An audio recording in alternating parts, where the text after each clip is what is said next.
beses na yun. Actually, napasa na siya sa Congress, hindi ba? Tapos, hindi pinirmahan ng mga senators. So, hindi ganun kadali na magpasa ng batas dito sa ating bansa. Noong 2017, na-pass yung SOGI bill natin. Pasado po siya sa Kongreso. Tapos, noong 2019, parang nabitin na siya sa Senate. Hindi na siya ulit. Yes, pero noong early 2000 pa lang, yung SOGI Equality Bill ay pinasa na po ni Senator Miriam Defensor Santiago. Siya po yung pinakauna na nagpasa noon. So, early 2000. So, tama siya. 20 plus years na po. And nabuo yung alyansa namin, yung nakipag-meet ako sa kanya, kasi sabi ko sa kanya, ano ba yung pwede kong matutulong sa mga LGBT? Sabi niya sa akin, sabi ko sa kanya, ano ba pwede kong matulong? Sabi niya, simple lang po ma'am, ang gusto lang po namin, respetuhin kami. Yun lang yung sinabi niya sa akin. Kasi nga, hindi ko akalain na hindi pa napapasa yung SOGI bill natin. So akala ko talaga napasa na siya. So ano ginawa ko? Binalangkas ko ng binalangkas, kaya nalaman ko yung history. Tapos na yun, ang ipopropose po natin para less polarizing siya. Kumbaga para hindi siya masyadong pag-initan pagdating sa Senate is gagawin natin siyang general, yung ating batas. Parang Anti-Discrimination Act lang siya. Tapos ipapasok natin sa loob ng batas yung mga LGBT. So, magiging para sa lahat na po yung anti-discrimination natin. So, baby steps lang po tayo. Para at least di naman yung para puro pangako lang. Diba? Parang mangyayari yan, baka mamaya puro plataforma na lang yung nangyayari. Diba? Doon sa Quezon City, hindi ako pumayag nung pinangako ko na magkakaroon tayo ng pamantasan ng lungsod ng Quezon for Quezon City University noong 2016, nung tumatakbo pa lang ako. Yun yung platform ko. Hindi ako pumayag na mari-elect noong 2019 nang walang Quezon City University. So ako po yung author po, principal sponsor ng Quezon City University. Kaya po nagkaroon ng State University or pampublikong kolehiyo ang lungsod ng Quezon. Pinatay ko naman po yun sa pamantasan ng lungsod ng Quezon. So, pag meron po kayong mga questions, tanong nyo lang po sa akin.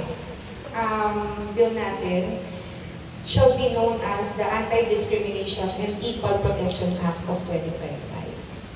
So, general siya.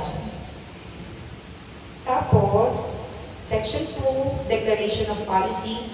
It is the policy of the state to recognize the dignity of every human person and to ensure that no one is denied equal protection under the law. The state shall uphold and protect the rights of all persons regardless of their sexual orientation.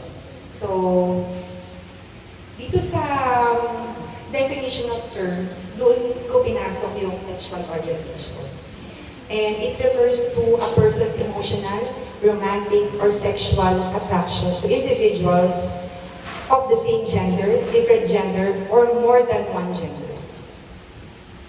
Yung pinasa po sa Kongreso nung nakaraan ay SOGI Bill. So, sa title pa lang magkaiba na. Ito, general siya. Kumbaga, nag-a-apply siya sa babae, sa lalaki, sa LGBT, kahit anong klase ka pa. Basta tao ka. Diba? Kasi tao naman tayong lahat lahat tayo pantay-pantay na kinihigligad na tao. So, dapat, nire-respeto rin natin yung mga LGBT. Nasa loob siya ng ating batas. Last na po na yung sa tahanan po ng babae na care center, can you elaborate po? Kasi yung pangasawa ko, only son, ni former Senator Nikki Cosete. Kaya naging Nikki Cosete. Pero palagi po ako napagkakamalan na Nikki Cosete. Kasi pareho ng sound, pareho ng, di ba? And then, nasa core memory ng mga tao, si Nikki Cosete, hindi naman si Kate Cosete. So, pati MC, talagang nagkakakala, sanay na ako doon. Kaya, okay lang, sabay ako kasi sa kanya. Konti. Is it a positive trait? Do you think that you are somehow related to Nikki Cosete? Yes. Or is Kasi it... walang kahit ng corruption eh. Tapos, kababaihan advocate talaga siya. Kasi siya yung chairperson ng Women and Family sa Senate dati. Linaban niya talaga yung mga babae.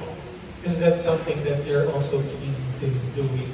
Yes, actually, nung una hindi. Because I was only 23. Ang 22 ko 23 ako. Being counselor sa Valenzuela. So, ang mga, ano ko nag-platforms, mga scholarship, mga sports, whatever, ito take, di ba? And then, noong 2016, na nag dito sa Quezon City, mag-isa lang akong babae. So, no choice din talaga yung mga babae, di ba? Ako yung ka-MB light nila, ka-Salmic light, ang mga babae dito, ka-Jean, na may pineapple, yung mga ganun. So, ako lang talaga, yung naging close sa mga babae. Kaya yun talaga sa utak ko. Yan, pag sa speech ko sinasabi ko palagi, parang produkto yata ng MP Light lahat ng ano ko ng plataforma ko Kasi kung hindi ko gagawin yun, hindi ko, yung mga babae, hindi ko malalaman yung totoong problema ng mga babae. At ng mga LGBT. Inupuan kita, di ba? Anong kinatagway ako mo? Okay naman yun, di ba? Alright. Aside from that, of course, going to whatever. Yung mga abogado na tumutulong, nagkakaravan. So, pumunta sa mga probinsya, tumutulong sa mga babae na walang pambayad ng mga abogado. Doon nag-start ang kababaihan. So, ang tagal niyan. Ang tagal niya na kababaihan na hindi pa siya party list. So, nag-apply lang kami na maging party list ng 2021. Tapos, si Ria, ng Huawei, said na nominee, ba't wala siyang picture dito? Hindi, nandyan. Yan. Nurse kasi siya. So, malaking tulong siya doon sa mga babae na psychological na nagkakaproblema, yung mga bigla na lang iniiwan ng asawa. Based sa experience ko, nung may mga ini-interview ko ako, minsan yung babae paulit-ulit na yung sinasabi. Yung mga iniwan, yung bigla na lang iniwan sila ng asawa nila, binubugbog. Tapos hindi nila matanggap. So, paulit-ulit, kakasabi pa lang niya, mga after 5 minutes, uulitin na naman niya ulit. So, yun, hindi niya yung alam. Hindi niya alam na gano'n na yung nangyayari sa kanya. Tapos, nade-depress na. Tapos, doon na po nagkakaroon ng problema. Mga light po ng mga, hindi naman, hindi siya yung ano hindi pa yung, ano tawag dyan, yung nadadala na sa Mandaluyong Mental Hospital. Wala pa sa gano'n. Kailangan tulungan na natin yung mga babae. So, malaki po yung natutulong niya sa gano'n at sa mga, dahil nurse po siya, yung mga babae po kasi may mga unique na mga sakit. Ang mga babae lang po ang nagkakaroon ng breast cancer. Pero meron din mga nadahiwalay na million. Pero kami po kasi mga babae, 1:8 na mga babae po nagkakaroon po ng breast cancer. As in 1:8 baka tumakas pa. Yan po yung datos sa buong ko. Tapos, cervical cancer, at lahat po ng mga cancer na related sa mga babae lamang. Tapos, pagkapanganak pa ng babae, meron pang pinatawag na postpartum depression. So, may mga sakit po talaga ang babae na na unique lang po para sa babae. Kaya po, nung nag-usap kami, alam ko na marami siyang matutulong sa kababaihan party list, and pumayag naman po siya. Dapat nga, may doktor din di ba? Kaya lang nung time na yun, active po siyang tumutulong sa mga babae po kasi yung pag-nagkakaravan, talagang ulitin ko po, yung caravan po natin, grupo po siya ng mga abogado na pagdating dun sa probinsya, talagang puno-kuha talaga yung mga babae mga may kailangan ng abogado. Tapos libre po yun, lahat. Hello po. Just in case po na hindi makasungkit ng seat ng kababae. Oo, kanina pa lang kasama ko siya kanina. Sa international, si Hillary Clinton. Gusto ko talaga siya. And napaka-lungkot lang na hindi siya nanalong presidente dahil babae siya. Pakiramdam ko po yun ang dahilan. Dahil babae siya. Pero that time kasi siya yung pinakamagandang plataforma sa US. And yung asawa niya po, asawa pa niya, yung nakaupo, I believe, si Bill Clinton, si former President Bill Clinton. I believe yun yung time na napakaganda ng economy ng Amerika. Kasi ngayon, medyo may problema sila sa economy.